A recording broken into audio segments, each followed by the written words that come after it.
Hello friends, कैसे हो आप सब। मैं आशा करता हूं कि आप सब स्वस्थ होंगे, मस्त होंगे और जबरदस्त होंगे और अपनी तैयारी को बेहतरीन तरीके से कर रहे होंगे। राम स्टडी IQ परिवार में आपका बहुत बहुत स्वागत है। आज की क्लास में अपन बात करेंगे 10वीं क्लास के चैप्टर नंबर फर्स्ट, रासायनिक अभिक्रियाएं एवं समीकरण, केमिकल रिएक्शन एंड इक्वेशन। ठीक है, आज से अपन स्टार्ट करते हैं 10वीं की साइंस से, जो कि आपको इसी चैनल पर प्लेलिस्ट में क्लास 1 क्लास 2 के नाम से पूरी क्लासें ऐसे मिलती जाएंगी। अपन बहुत बेसिक से और बहुत धीरे धीरे समझते हुए पूरे सिलेबस को क्या करेंगे, कवर करेंगे। और आपको सिर्फ लिखना नहीं है, पहले आपको सुनना है और समझना है। लिखा हुआ मैं आपको डायरेक्ट दे दूंगा और वह लास्ट में बता दूंगा वीडियो के कि कहाँ मिलेंगे आपको नोट्स। मैं मेरे हाथ से लिख के आपको दे दूंगा। ठीक है, आपको पहले क्या करना है, समझना है। तो क्लास शुरू करने से पहले एक मोटिवेशन कोड कि तू हंस, तू मुस्कुरा, तू रोना कम कर दे और तू जिंदा है जिंदगी के नाक में दम कर दे। जैसे आज अपन पढ़ेंगे ऐसे ही सभी क्लासों को धीरे धीरे पूरे टॉपिक को क्लियर करेंगे। आज बात करते हैं चैप्टर की शुरुआत, रासायनिक अभिक्रिया एवं समीकरण। दोस्तों, इस चैप्टर में सबसे पहले टॉपिक की बात करते हैं परिवर्तन के बारे में। परिवर्तन मतलब चेंजेज। परिवर्तन दो प्रकार के हैं, बताओ कौन कौन से। एक भौतिक परिवर्तन, एक रासायनिक परिवर्तन। एक फिजिकल चेंजेज, एक केमिकल चेंजेज। तो भौतिक परिवर्तन और रासायनिक परिवर्तन। तो बात करते हैं परिवर्तन की। परिवर्तन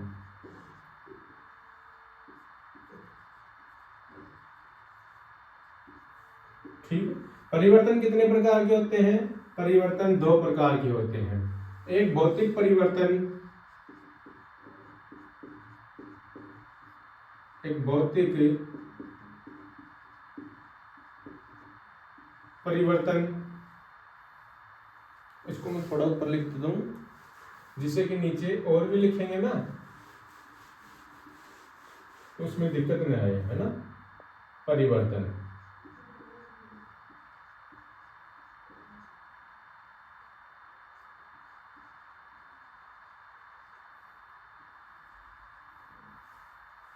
परिवर्तन कितने प्रकार के होते हैं? दो प्रकार के परिवर्तन होते हैं। आपको सिर्फ लिखना नहीं है, समझना है। और बहुत अच्छे से टॉपिक को समझेंगे।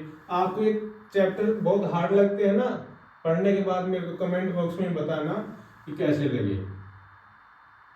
पहला है भौतिक परिवर्तन।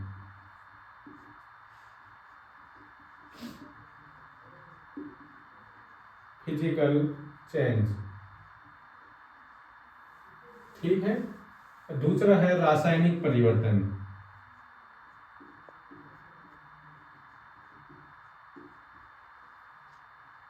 रासायनिक परिवर्तन, इसे कहते हैं केमिकल चेंजेस।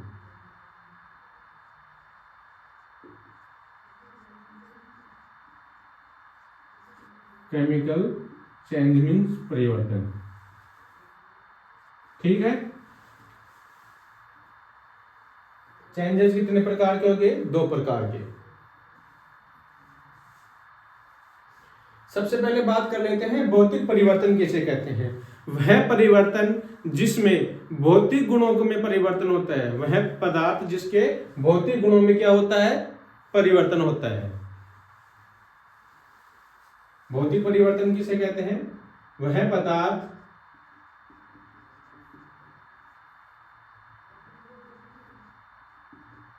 जिसके भौतिक गुणों में परिवर्तन होता है। पदार्थ के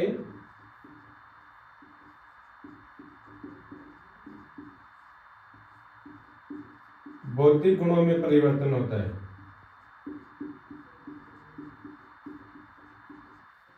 आपको डिटेल से लिखे हुए नोट्स तो मैं आपको प्रोवाइड करवा दूंगा। ठीक है। पदार्थ के भौतिक गुणों में परिवर्तन, वह परिवर्तन जिसके पदार्थ के भौतिक गुणों में परिवर्तन होता है, क्या कहते हैं? भौतिक परिवर्तन कहलाते हैं। और रासायनिक परिवर्तन क्या कहलाते हैं? वह परिवर्तन जिसमें पदार्थ के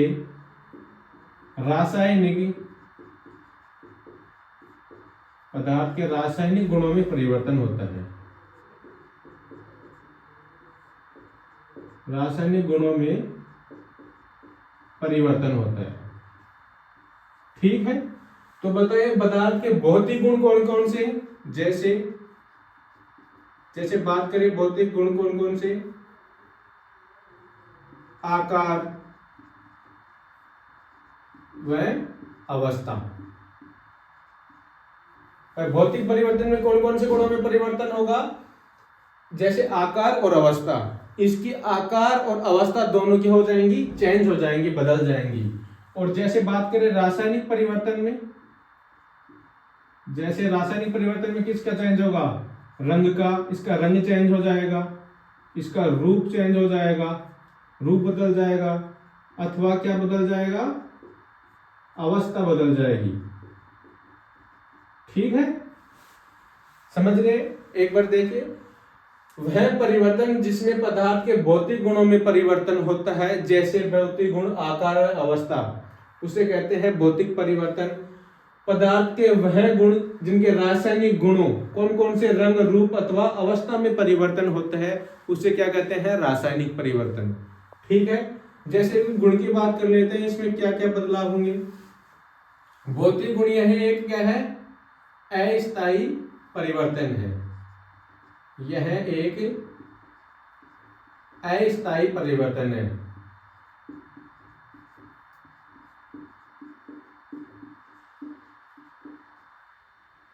अस्थायी परिवर्तन है। इनको एक बार देख लो, फिर लास्ट में इनको अच्छे से समझाऊंगा ना। यह एक क्या है? अस्थायी परिवर्तन है। बात करें रासायनिक गुण की, यह कौन सा परिवर्तन है? यह एक स्थायी परिवर्तन है। स्थायी परिवर्तन है। स्थायी परिवर्तन का मतलब एक बार जिस रूप से दूसरे रूप में बदल गया, उससे वापस उसी रूप में न आए। और अस्थायी का मतलब एक रूप में बदल गया, वापस उसी रूप में दोबारा से आ सके। ठीक है, बात करें दूसरी, इसके आकार व अवस्था में परिवर्तन होता है। इसके किन में परिवर्तन होता है? इसके आकार व अवस्था में परिवर्तन होता है। अवस्था में परिवर्तन। ठीक है, और रासायनिक गुणों में किन में परिवर्तन होगा? इसके मूल गुणों में परिवर्तन होगा। मूल गुणों में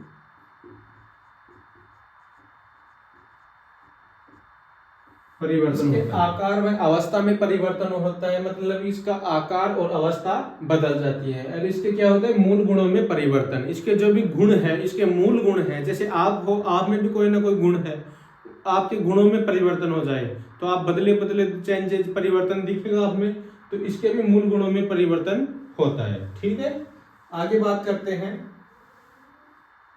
इसको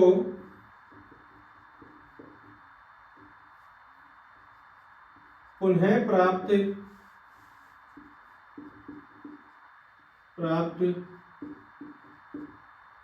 किया जा सकता है। किसको प्राप्त किया जा सकता है? पदार्थ को। इसमें जो भी पदार्थ होगा उसको दोबारा से अपन क्या कर सकते हैं? प्राप्त कर सकते हैं। और इसमें पुनः प्राप्त नहीं कर सकते। इसमें पुनः प्राप्त नहीं कर सकते। इसमें पदार्थ को नहीं कर सकते। इसमें जो पदार्थ बनेगा वो एक बार बन गया, बनने के बाद उसको दोबारा से उसी रूप में प्राप्त नहीं कर सकते। ठीक है, आगे बात करें, इसमें नया पदार्थ नहीं बनता। भौतिक परिवर्तन में लिखेंगे, इसमें नया पदार्थ नहीं बनता। और रासायनिक परिवर्तन में नया पदार्थ बनता है। क्या बनता है? नया पदार्थ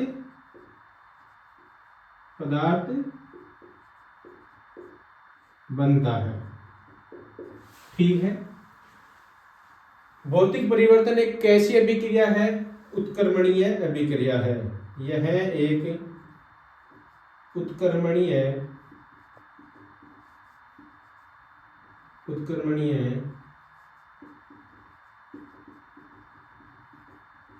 अभिक्रिया है।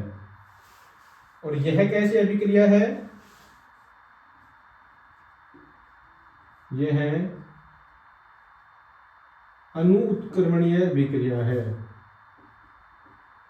अणु उत्क्रमणीय अभिक्रिया है।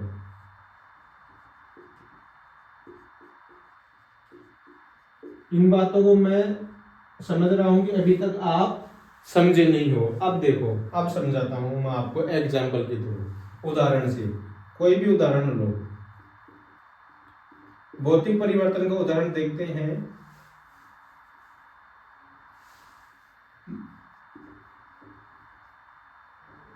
मोम का पिघलना।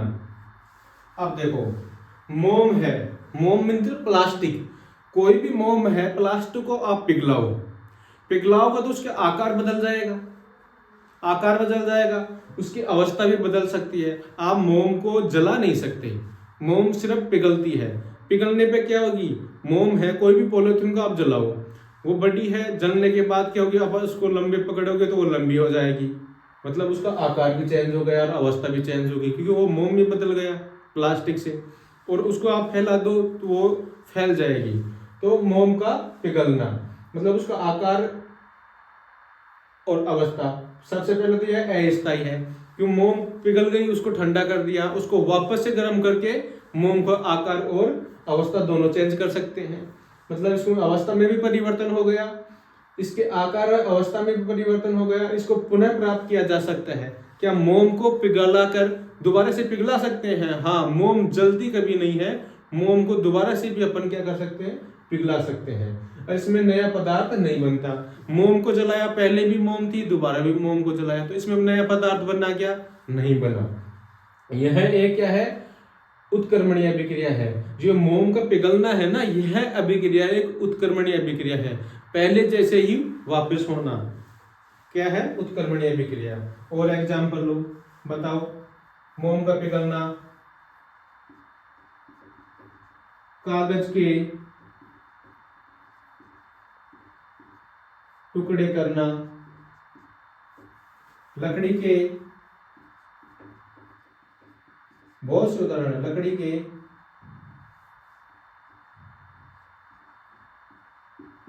टुकड़े करना, है ना? जैसे कागज के टुकड़े करना, कागज है, कोई भी कागज ले लो, जैसे ये कागज लेता हूं, इसको मैंने टुकड़े कर दिए, और इस कागज को यदि मैं, इतना बड़ा कागज है ये, और इसका आकार क्या है? भी ये है, इसको मैं ये कर दिया, इसका दोनों का आकार चेंज हो गया है ना, और अवस्था भी चेंज हो गई। ये पहले बड़ा था, क्या हो गया? छोटे छोटे दो टुकड़े हो गए। और इसको मैं पुनः प्राप्त कर सकता हूं क्या? हाँ बिल्कुल, इसको वापस से ज्वाइन करके क्या कर सकते हैं? इसको पुनः भी प्राप्त कर सकते हैं। ये सिद्धभाग नहीं, इसमें नया पदार्थ नहीं बनता। क्या कागज ये पहले भी कागज था और ये अभी भी कागज है, इसमें नया पदार्थ बना का नहीं बना। तो कागज के टुकड़े करना। ऐसे ही लकड़ी है, जैसे डस्टर है, इधर से लकड़ी का बना हुआ है, इसको मैं छोटे छोटे टुकड़ों में बदल दूं, इसका आकार अवस्था चेंज हो जाएगी, और इसको मैं वापस से जोड़ दूं, वापस से उसी में मैं क्या, उसी अवस्था उसी आकार में क्या कर सकता हूं? इसको वापस से ले सकता हूं। ठीक है, ये हो गई। अब आगे बात करते हैं वाष्पोत्सर्जन।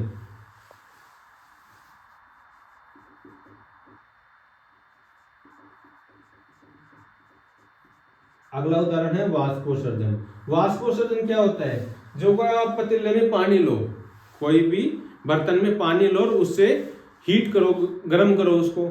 जब उसको गर्म करोगे तो उसमें से ऊष्मा बाहर निकलेगी। जब आप कोई बर्तन में पानी लेकर उसको गैस, नीचे से गैस दोगे तो उसको ऊपर जो आप ढक देते हो ऊपर से प्लेट से, तो प्लेट के नीचे देखना कभी भी वाष्प बनती है ना, वाष्प, तो उसमें पानी आ जाता है, तो उसे कहते हैं वाष्पोत्सर्जन। आप उसको गैस देते जाओ, उबालते जाओ उबालते जाओ, एक समय आएगा कि वो पानी तो क्या हो जाएगा, पूरा वाष्प बन के ऊपर जाएगा, लेकिन उसी वाष्प को अपन उसी प्लेट में ढक के रखेंगे तो वापस से ठंडा करने के बाद वही वाष्प क्या बन जाएगी, ठंडी होगी तो पानी बन जाएगी। ठीक है, अब आगे उदाहरण की बात करते हैं, बर्फ का पिघलना। इससे समझोगे आप, एक और करो, बर्फ का पिघलना। बर्फ है, कोई बर्फ का टुकड़ा है, ठीक है, बर्फ का टुकड़ा पहले कैसे है, उसका आकार ठोस है, ठीक है, कोई भी बर्फ है, बर्फ ठोस है, और इसी बर्फ को मैं पिघला देता हूं तो उसके आकार और अवस्था बदल गई, द्रव में बदल गया, ठोस से क्या हो गया, द्रव में बदल गया, और उसे पुनः प्राप्त किया जा सकता है। मैं बर्फ को पिघलाकर पानी बना दिया, क्या बन गया, द्रव बन गया, पानी। उसी पानी को वापस से मैं फ्रिज में रख दूंगा तो क्या बन जाएगी, बर्फ बन जाएगी। उस पदार्थ को मैंने पुनः प्राप्त किया कि नहीं किया, इसमें नया पदार्थ बना क्या, नहीं, पहले भी बर्फ थी, वापस से भी क्या बनी, बर्फ ही बनी, कोई नई चीज नहीं बनी ना। ठीक है, एक उदाहरण हो गया। आगे लेते हैं बल्ब का जलना। बल्ब का जलना, जैसे आपके घरों में बल्ब होता है, जहां से आप स्विच जलाते हो तो वो रोशनी देता है, वापस से स्विच बंद कर देते हो, रोशनी देना कम कर देता है। ये भी किसका उदाहरण है, भौतिक परिवर्तन का उदाहरण है। ठीक है, अब उदाहरण की बात करते हैं रासायनिक परिवर्तन की। रासायनिक परिवर्तन का उदाहरण देखो, मोमबत्ती का जलना। मोमबत्ती का जलना, कागज का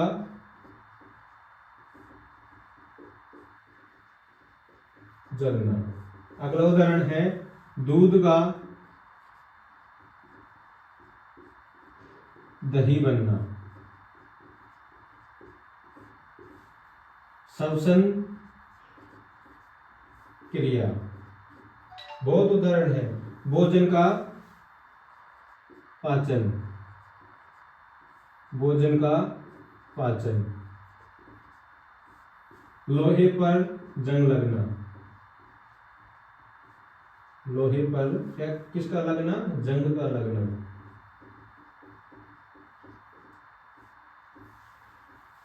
अंगूर का किण्वन,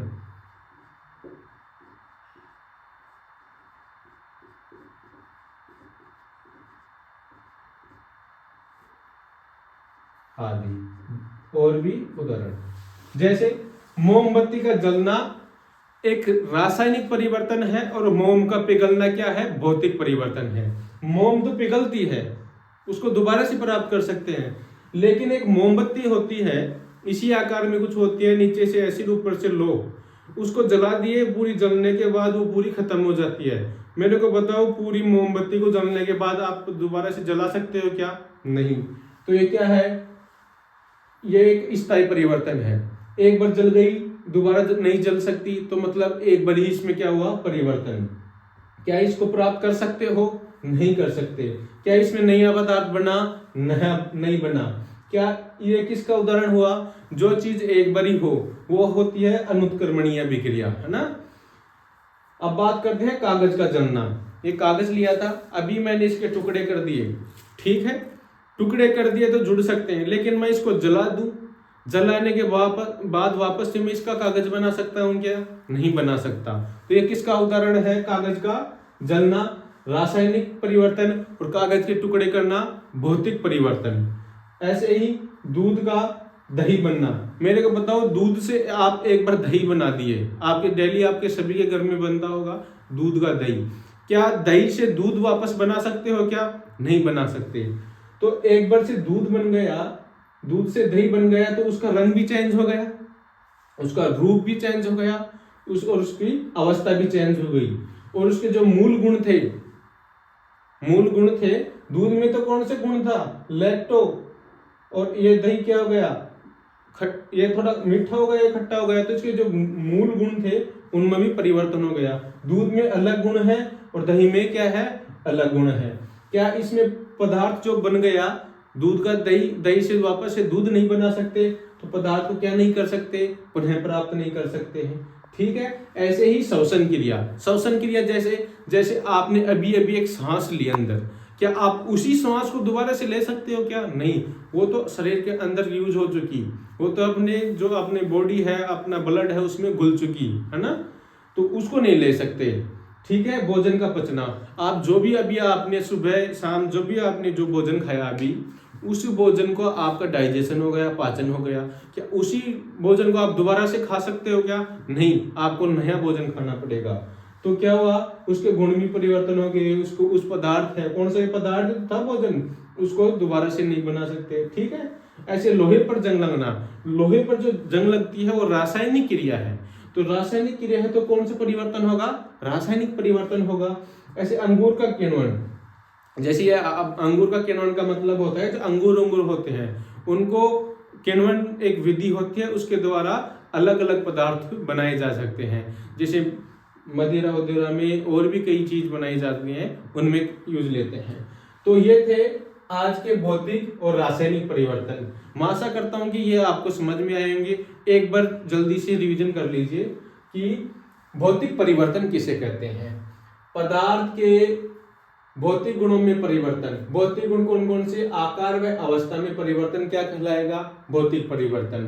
वह परिवर्तन जिसमें पदार्थ के रासायनिक गुण कौन कौन से, रंग रूप अथवा अवस्था में परिवर्तन होता है, रासायनिक परिवर्तन कहलाते हैं।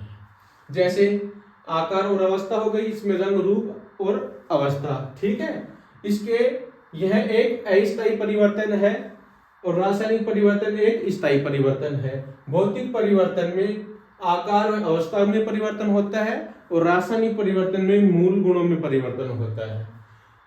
भौतिक परिवर्तन में पदार्थ को पुनः प्राप्त किया जा सकता है और रासायनिक परिवर्तन में पदार्थ को पुनः प्राप्त नहीं किया जा सकता। यह एक भौतिक परिवर्तन एक उत्क्रमणीय अभिक्रिया का उदाहरण है और रासायनिक परिवर्तन एक अनुत्क्रमणीय अभिक्रिया का क्या है, उदाहरण है। भौतिक परिवर्तन के उदाहरण है मोम का पिघलना, कागज के टुकड़े करना, लकड़ी के टुकड़े करना, वाष्पोत्सर्जन, बर्फ का पिघलना, बल्ब का जलना। और रासायनिक परिवर्तन के उदाहरण है मोम का जलना, कागज का जलना, दूध का दही बनना, श्वसन क्रिया, भोजन का पाचन, लोहे पर जंग लगना और अंगूर का किण्वन आदि उदाहरण है। अब बात करते हैं रासायनिक अभिक्रिया की। अब आगे बात करते हैं किसकी, रासायनिक अभिक्रिया की।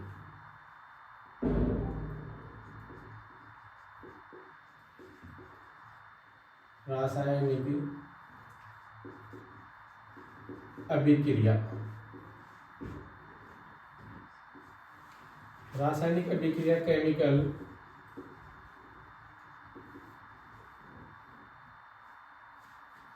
रिएक्शन। रासायनिक अभिक्रिया को इंग्लिश में क्या कहते हैं, केमिकल रिएक्शन। मुझे बताओ रासायनिक अभिक्रिया किसे कहते हैं। वह अभिक्रिया जो स्वयं या किसी अन्य पदार्थ से क्रिया करके एक या एक से अधिक रासायनिक गुणों वाले पदार्थ का निर्माण करे, उसे क्या कहेंगे, रासायनिक अभिक्रिया। इसकी परिभाषा क्या होगी, वह अभिक्रिया जो स्वयं, वह अभिक्रिया जो स्वयं या किसी अन्य पदार्थ से क्रिया करके एक या एक से अधिक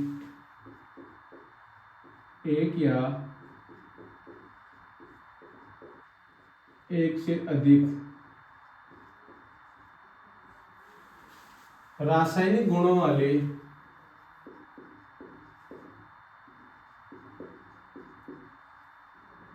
रासायनिक गुणों वाले किसका निर्माण करेगी, गुणों वाले पदार्थ का निर्माण, पदार्थ का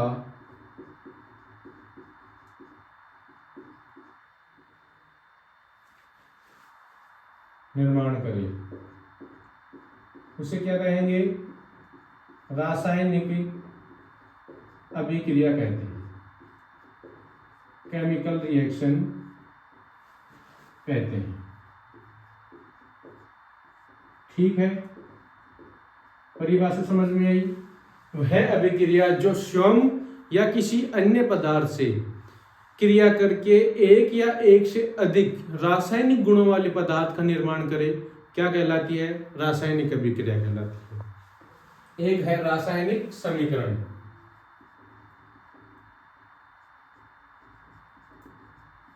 बताओ रासायनिक समीकरण किसे कहते हैं। रासायनिक समीकरण मतलब केमिकल इक्वेशन, केमिकल इक्वेशन।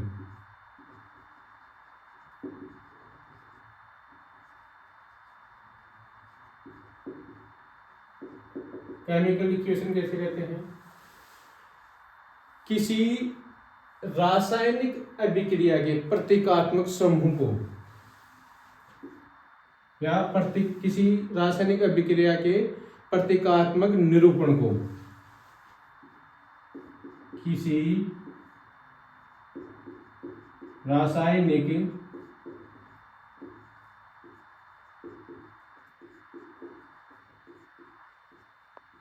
अभिक्रिया के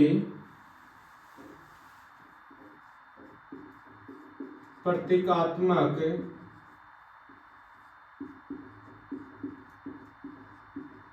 निरूपण को क्या कहते हैं, रासायनिक समीकरण कहते हैं। रासायनिक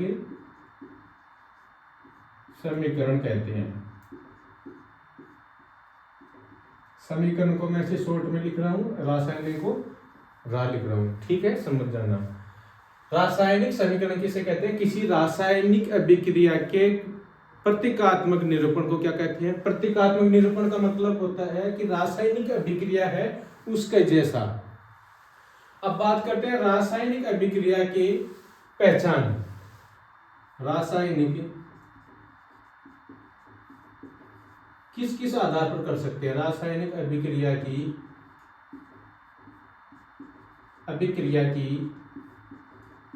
पहचान। बताओ रासायनिक अभिक्रिया की पहचान किस किस से कर सकते हैं। अभिक्रिया याद करो, रासायनिक अभिक्रिया की परिभाषा, वह परिवर्तन जिसमें पदार्थ के रंग, रूप, अवस्था व ताप में परिवर्तन हो, उसे क्या कहते हैं, रासायनिक अभिक्रिया। तो किसके आधार पर कर सकते हैं, पहली अवस्था के आधार पर, अवस्था के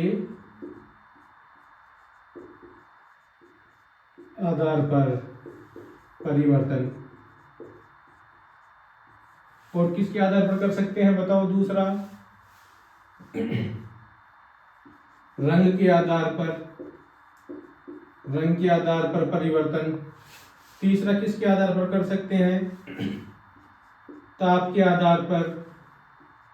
ठीक है, और बताओ और किसके आधार पर कर सकते हैं, गैसों के आधार पर। ठीक है, गैसों के आधार पर। इस आधार पर क्या कर सकते हैं, अपन रासायनिक अभिक्रिया की पहचान कर सकते हैं कि यह रासायनिक अभिक्रिया है कि नहीं। अब सबसे पहले बात करेंगे, सबसे पहले पढ़ेंगे अवस्था के आधार पर परिवर्तन कैसे होता है। सबसे पहले किसके बारे में पढ़ेंगे कि अवस्था के आधार पर परिवर्तन कैसे होता है। मैं इसको रब कर देता हूं, एक बार स्क्रीनशॉट ले लो इसका। ठीक है, किसके आधार पर पढ़ेंगे, अवस्था के आधार पर। रासायनिक अभिक्रिया में पहला है अवस्था के आधार पर, दूसरा रंग के आधार पर, तीसरा ताप के आधार पर और चौथा गैसों के आधार पर। ठीक है, बात करते हैं पहला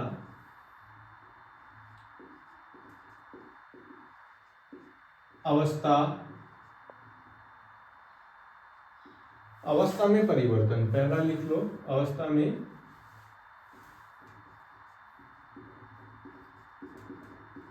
परिवर्तन।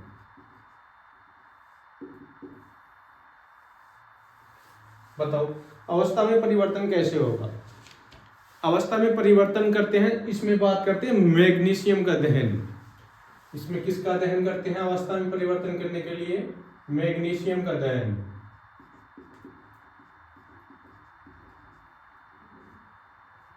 मैग्नीशियम का, मैग्नीशियम को Mg का दहन। बताओ कैसे करेंगे अवस्था में परिवर्तन मैग्नीशियम की तरफ? मैग्नीशियम क्या है? धातु। मैग्नीशियम धातु को कैसे करेंगे? जब किसी मैग्नीशियम रिबन को, जब किसी मैग्नीशियम रिबन को वायु की उपस्थिति में जलाया जाता है तो कुछ समय बाद वो किस में परिवर्तित हो जाता है? मैग्नीशियम ऑक्साइड में परिवर्तित हो जाता है। कैसे? मैग्नीशियम धातु को वायु की उपस्थिति में जलाया जाता है, गर्म किया जाता है, तो किस में परिवर्तित होता है? मैग्नीशियम ऑक्साइड में परिवर्तित हो जाता है। ये क्या है? मैग्नीशियम धातु। Mg क्या है? मैग्नीशियम, मैग्नीशियम धातु। O क्या है? वायु। और Mg क्या है? Magnesium oxide. मैग्नीशियम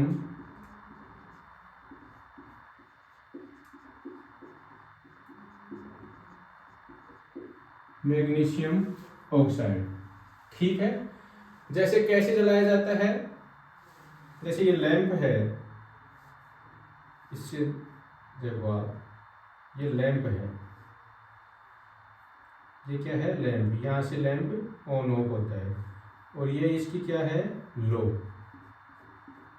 और ये क्या क्या है? ये मैग्नीशियम रिबन और ये है चिमटा और ये है आपका हाथ। ठीक है, ऐसा ही है आपका हाथ। और ये क्या है मेरे को बताओ? मैग्नीशियम,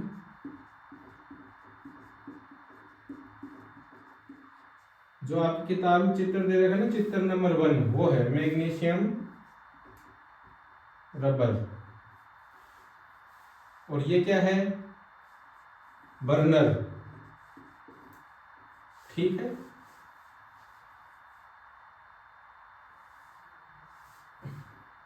ऐसे कुछ है। और ये है एक पात्र, इसके अंदर क्या है? ये MgO, magnesium oxide, magnesium oxide. ठीक है।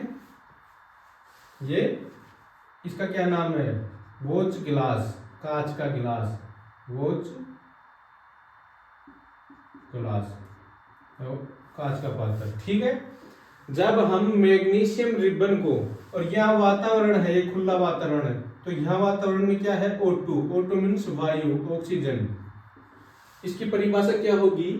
जब मैग्नीशियम रिबन को वायु की उपस्थिति में, जब मैग्नीशियम रिबन को वायु की उपस्थिति में जलाया जाता है, दहन किया जाता है, तो कुछ समय बाद वो मैग्नीशियम रिबन किस में बदल जाता है? मैग्नीशियम चूर्ण के रूप में। किस में बदल जाता है? छोटे छोटे ये चूर्ण के रूप में है, चूर्ण के रूप में किस में बदल जाता है? मैग्नीशियम ऑक्साइड में बदल जाता है। ठीक है। तो बताओ इसमें अवस्था में परिवर्तन हुआ कि नहीं हुआ? ये मैग्नीशियम था, वायु के साथ जला तो मैग्नीशियम ऑक्साइड बन गया। ये अभिक्रिया है क्या? संतुलित है क्या? यहाँ पर देखो ऑक्सीजन के कितने अणु है। एक बार मैं यहाँ इसको संतुलित करके बताता हूं। जैसे इसमें कौन कौन से तत्व है, यहाँ टेबल बनाता हूं, तत्व, और यह है अभिकारक, अभिकारक, और यह है उत्पाद, उत्पाद। ठीक है, तो इसमें तत्व कौन से है? एक तो मैग्नीशियम है, मैग्नीशियम है, और क्या है? ऑक्सीजन है, और ऑक्सीजन है। इधर क्या है? और कुछ नहीं है। ठीक है, तो इधर मैग्नीशियम के कितने अणु है? अभिकारक। ये वाला जो पार्ट है ना, ये वाला पार्ट, ये तो है अभिकारक, अभिकारक मतलब कि, और ये है उत्पाद, उत्पाद प्रोडक्ट, ये वाला पार्ट। मतलब कि आप क्या हो? आप उत्पाद हो। किनके? आपके माता पिता के। तो आपके माता पिता तो अभिकारक हो गए और आप उत्पाद हो गए। मतलब कि आप किन से आए हो? अपने माता पिता से। उसी प्रकार ये मैग्नीशियम ऑक्साइड कहां से आया है? इसके माता पिता अभिकारक कौन हुए? Magnesium oxide. समझ में आया क्या? अभिकारक क्या होता है, उत्पाद क्या होता है? तो इस अभिकारक में ये देखो, अभिकारक मैग्नीशियम के कितने अणु है? एक, यहाँ एक लिख दिया। ठीक है, ऑक्सीजन के कितने अणु है? ये दो लिख, यहाँ पर दो लिख दिए। ठीक है, अब इधर देखो मैग्नीशियम के कितना है? एक है। ये संतुलित होना चाहिए, बराबर होना चाहिए। ऑक्सीजन के कितने हैं? एक अणु है। बताओ ये बराबर है क्या? मैग्नीशियम तो एक, यहाँ भी एक, ये तो बराबर है। यहाँ ऑक्सीजन दो, यहाँ पर एक। बताओ ऑक्सीजन बराबर नहीं है, तो क्या यह अभिक्रिया संतुलित है क्या? नहीं, ये असंतुलित अभिक्रिया है।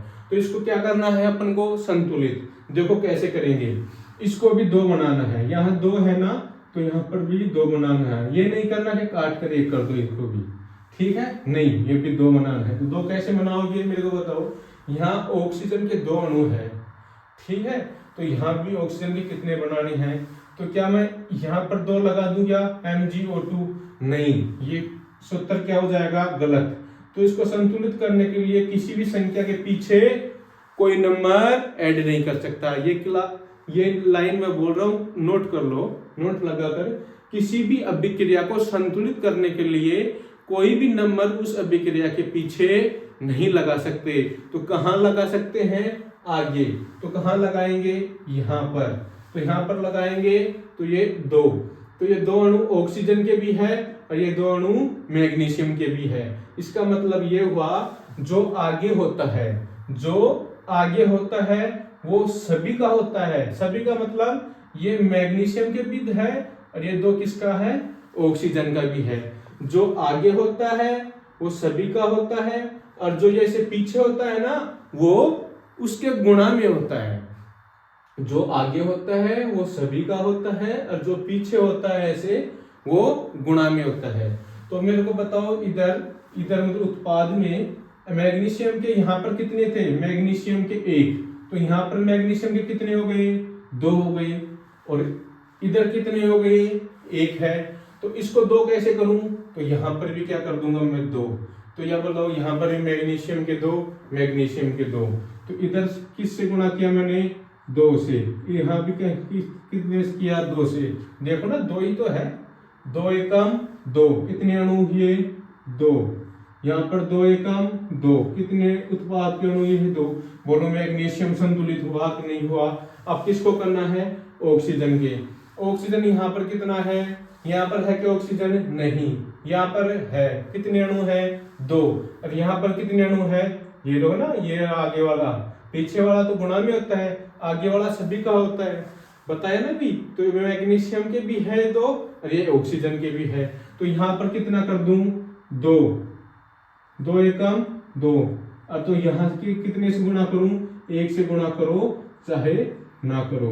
बोलो, यहाँ पर भी दो मैग्नीशियम के, यहाँ पर भी दो, यहाँ पर भी ऑक्सीजन के अणु दो, यहाँ पर ऑक्सीजन के अणु दो। बोलो ये संतुलित हुई कि नहीं हुई? अभिक्रिया हुई ना? ठीक है, ये क्या हुई?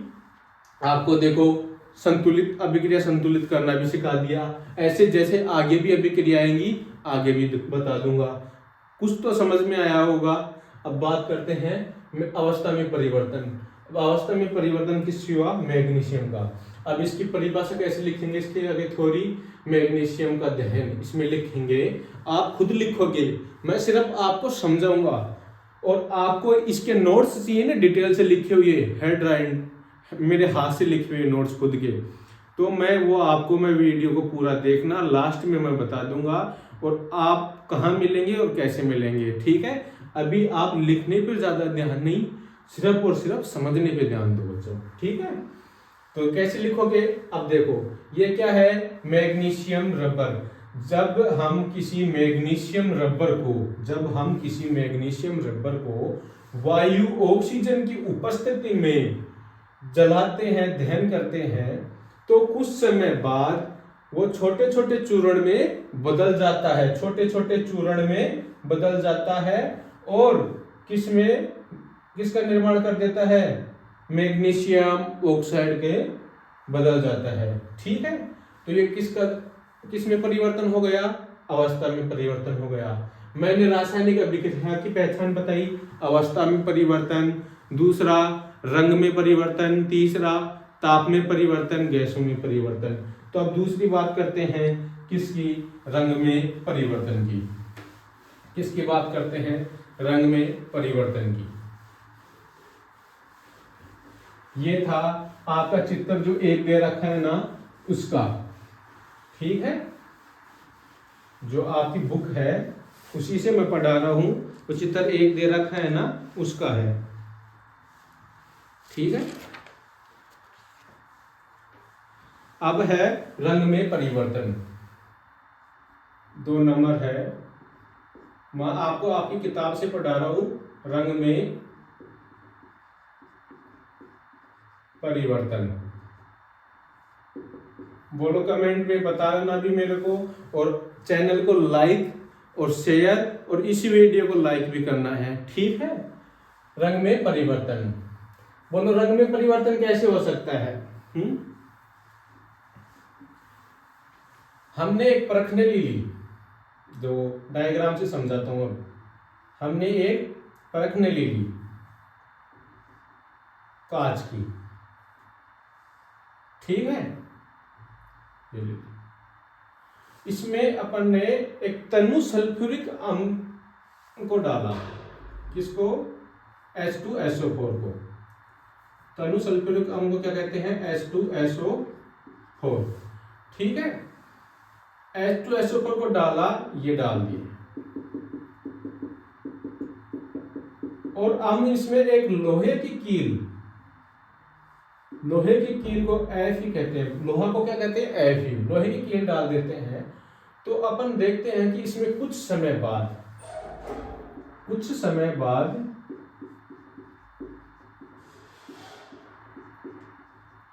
क्या होता है, कुछ समय बाद देखो क्या होता है,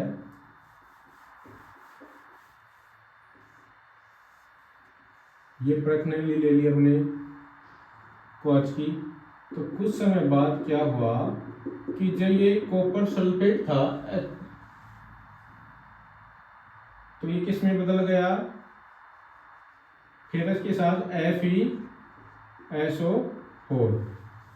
ये कॉपर सल्फेट था, H2SO4 नहीं, कॉपर सल्फेट, तनु कॉपर सल्फेट। ठीक है, तो ये किस में बदल गया, FeSO4, फेरस सल्फेट में बदल गया, तो रंग में परिवर्तन हो गया। ये इसका क्या नाम है, कॉपर सल्फेट।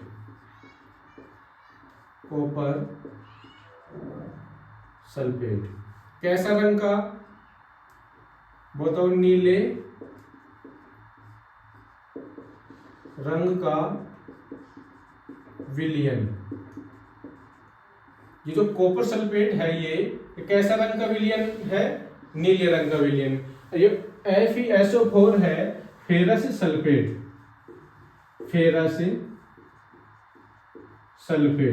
ये कैसा रंग का विलयन है, बताओ, ये भूरे रंग का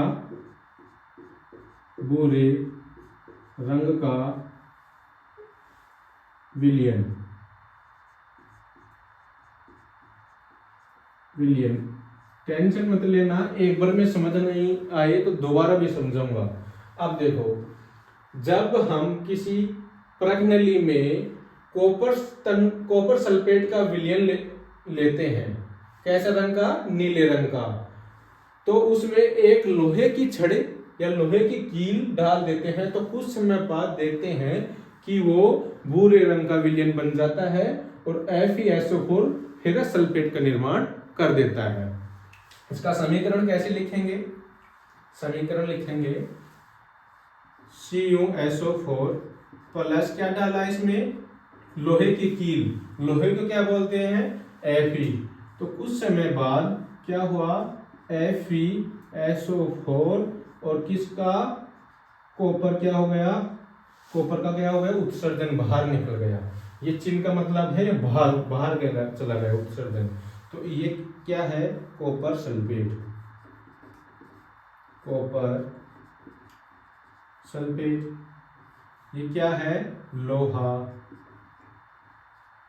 लोहा। और ये क्या है? Ferrous sulphate. Ferrous sulphate. ये अभिक्रिया ऐसे कैसे पूछता है परीक्षा में? और ये क्या बचा अभी? कॉपर। कॉपर बचा। ठीक है। तो कॉपर सल्फेट कैसा विलयन है? नीले रंग का विलयन। ठीक है। कैसा रंग का विलयन है बच्चा? नीले रंग का विलयन। और ये अब फेरस सल्फेट कैसा रंग का बन गया? भूरे रंग का विलयन। ठीक है। समझ में आया कि नहीं? जब हम किसी परख नली में रंग में परिवर्तन में क्या लिखेंगे थ्योरी में? कि जब हम कॉपर सल्फेट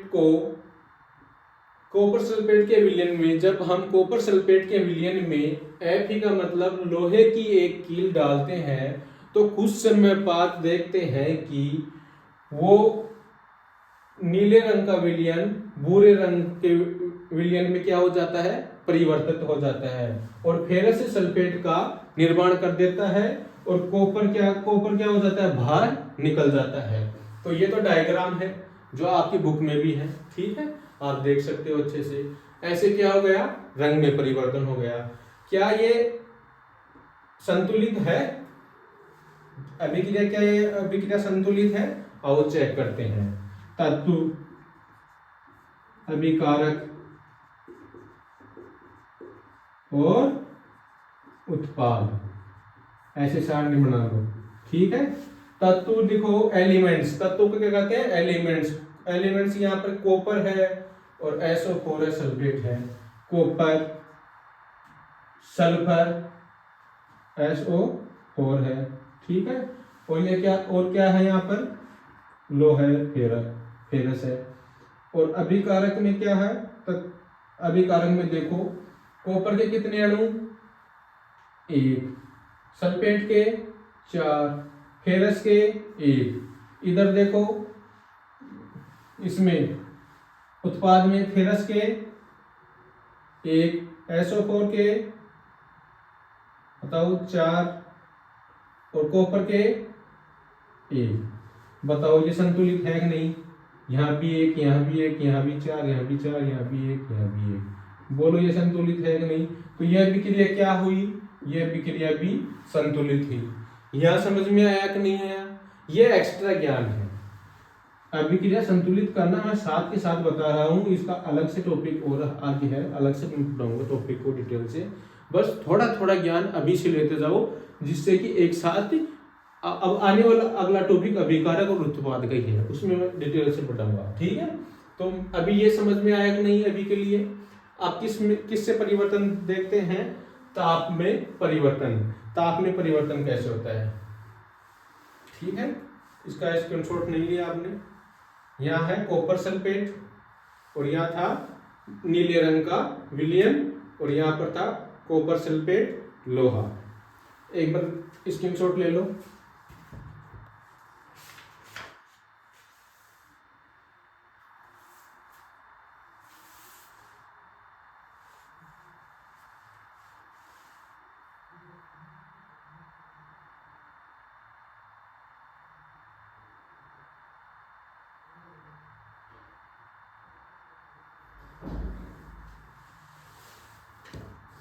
ठीक है, अब आगे बात करते हैं।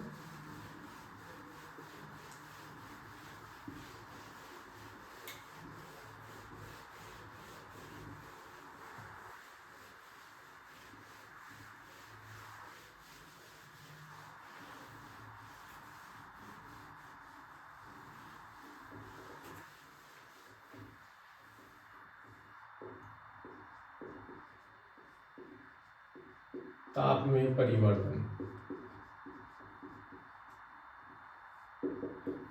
चैप्टर एंड होने के बाद मैं आपको यह भी बताऊंगा कि परीक्षा में क्वेश्चन किस हिसाब से पूछा जाता है। ताप में परिवर्तन के लिए सबसे पहले डायग्राम से देखेंगे कि ये एक बीकर है। बीकर का मतलब समझ लो, कांच का पात्र ही होता है बीकर। ये बीकर है, इसमें अपन H2SO4 तनु सल्फ्यूरिक अम्ल डालते हैं। H2SO4 ये डाल दिया, तनु सल्फ्यूरिक अम्ल। ताप में परिवर्तन करवाना है ना अपन को, इसमें तनु सल्फ्यूरिक अम्ल डाल देते हैं, जो कैसा है, ठंडा। ये कैसा है, ठंडा है। यदि हम इसके अंदर जिंक के दानेदार चूर्ण, जिंक डाल दे, दानेदार, क्या डाल दिए, दानेदार जिंक, Zn, तो हम देखते हैं कि इसके अंदर धीरे धीरे धीरे धीरे वाष्प बनती है, और वाष्प बन के इसमें H2 हाइड्रोजन गैस क्या होती है, गैस का उत्सर्जन होता है। हाइड्रोजन गैस क्या निकलती है, बाहर निकलती है। क्या था, दोबारा देखिए, बीकर है, बीकर के अंदर हमने तनु सल्फ्यूरिक अम्ल डाला, H2SO4। तनु सल्फ्यूरिक अम्ल क्या है, इसका नाम है तनु सल्फ्यूरिक अम्ल।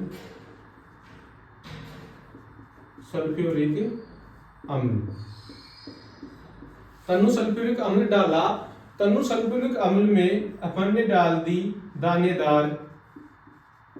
दानेदार जिंक। दानेदार जिंक क्या कर दी, इसमें ऐड कर दी, डाल दी। तो हमने देखा कि कुछ समय बाद इसमें से क्या हुआ, एक हाइड्रोजन गैस क्या हुआ, उत्सर्जन हुआ। ठीक है, और डाली तो क्या, कौन सा पदार्थ बन जाएगा, बताओ, Zn जिंक सल्फेट SO4, और हाइड्रोजन गैस का क्या हो जाएगा, उत्सर्जन हो जाएगा, बाहर निकल जाएगी। इसका मतलब क्या है, हाइड्रोजन जिंक सल्फेट, और ये क्या है, हाइड्रोजन। समझ में आ रहा है क्या?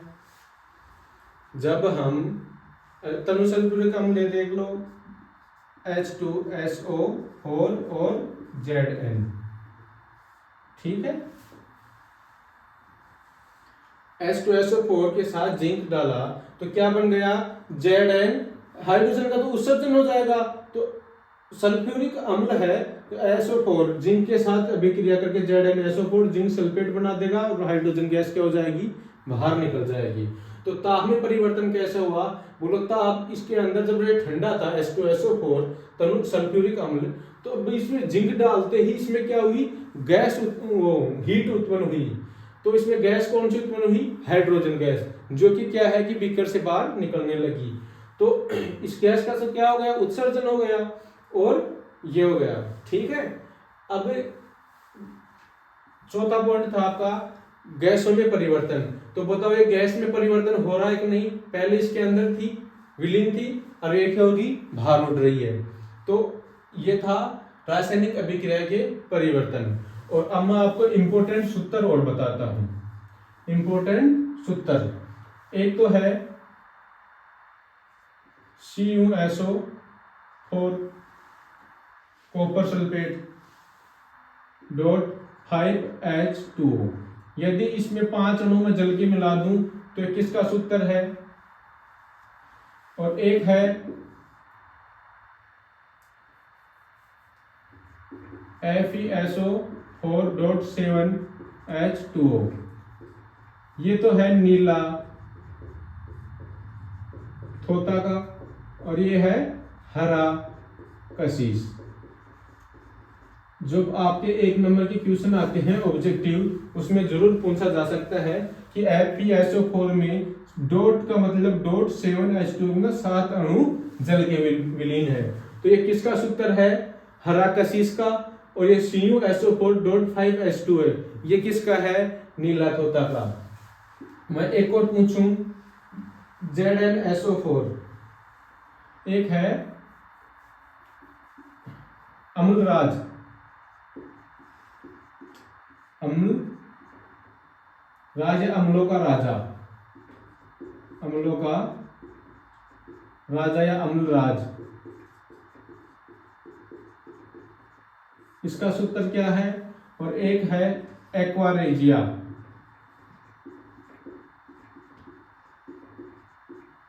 इसका सूत्र क्या है बताओ? ये भी परीक्षा में पूछा जाता है।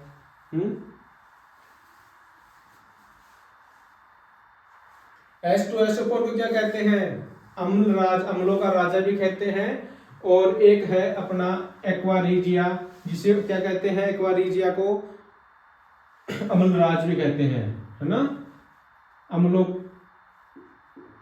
का राजा तो है H2SO4, अम्लों का राजा तो क्या है? H2SO4। और अम्लराज, एक्वा रेजिया को कहते हैं अम्लराज। ये है HCl प्लस HNO3। इसमें HCl के तो एक अणु, 3 अणु, और HNO3 का एक अणु, मतलब 3:1 में पाया जाता है।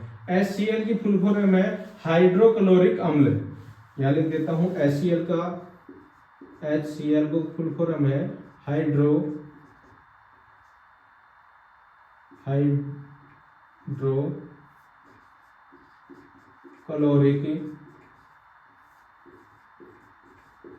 अम्ल।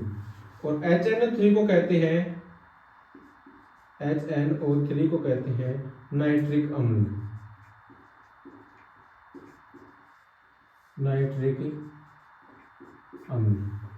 ये है, याद रखना है सीधा सीधा कि HCl का फुल फॉर्म क्या है? हाइड्रोक्लोरिक अम्ल। और HNO3 को कहते हैं नाइट्रिक अम्ल।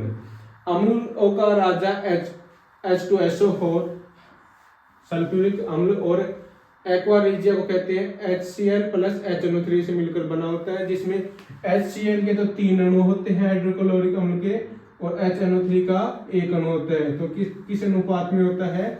एक्वा रेजिया 3:1 में। FeSO4.7H2O, इसे कहते हैं हरा कशिश। और कॉपर सल्फेट CuSO4.5H2O, इसे कहते हैं नीला थोता। मैं पूछूं आपसे कि नीला थोता का सूत्र क्या होता है? CuSO4 copper sulphate .5H2O। और मैं पूछूं हरा कशिश का सूत्र क्या होता है? FeSO4.7H2O। अब आज की क्लास में यहीं तक की बात करते हैं रासायनिक अभिक्रियाओं की, जिनकी क्लास में आपने लास्ट में टॉपिक में बात की। इनकी पहचान कितने आधार पर? 4 प्रकार पर। पहली अवस्था, दूसरी रंग, ताप और गैसों के आधार पर। मैं आशा करता हूं कि आपको ये टॉपिक अच्छे से समझ में आए होंगे। यदि फिर भी एक बार डाउट हो तो इस क्लास को दोबारा से चलाइए और 2x की स्पीड पर देख सकते हो, जिससे कि ये अच्छे से आपको और समझ में आ जाए। और मैं अब बताता हूँ आपको कि इसके नोट्स कहाँ से मिलेंगे, कहाँ पर मिलेंगे, वो मैं बता देता हूँ। इसके नोट्स मिलेंगे क्या, तो आप मैसेज कर सकते हो कि सर हमको इसके नोट्स हैंडरिटन चाहिए, तो अपना राम स्टडी IQ, मैं लिख देता हूँ राम STUDY और IQ, इस नाम से इंस्टाग्राम पर भी मैसेज कर सकते हो। और आप इसी नाम से टेलीग्राम का ग्रुप मिल जाएगा, सर्च करना राम स्टडी IQ, वहां पर भी मिल जाएंगे आपको। और इसी नाम से व्हाट्सएप ग्रुप है, वहां पर भी मिल जाएंगे। यदि यहाँ पर भी आपको सूचना नहीं मिले तो इसी वीडियो के जो कमेंट बॉक्स है वो खुला है, उसमें आप कमेंट कर सकते हो कि सर इनकी हमको क्या चाहिए, हैंड रिटन नोट्स चाहिए, PDF चाहिए, तो वो मैं आपको उपलब्ध करवा दूंगा। और आप तो बस ये है कि इस वीडियो को लाइक करो, शेयर करो, यदि चैनल पे नए हो तो इसको सब्सक्राइब करो, और अपने जो भी यार रिश्तेदार परिवार में जो भी कोई 10th क्लास में है या कोई अब आने वाला है 9th क्लास में है, उनके पास इसको शेयर करो। ठीक है। ऐसे ही जैसे मैंने आज समझाया, ऐसे ही मैं सभी टॉपिकों को धीरे धीरे धीरे, लंबी वीडियो, अधिक वीडियो हो सकती हैं, लेकिन सभी टॉपिकों को अपन बड़ी डिटेल से कवर करते चलेंगे। आज के लिए ही इतना। ऐसे ही प्यार सपोर्ट बनाए रखना। थैंक यू, धन्यवाद।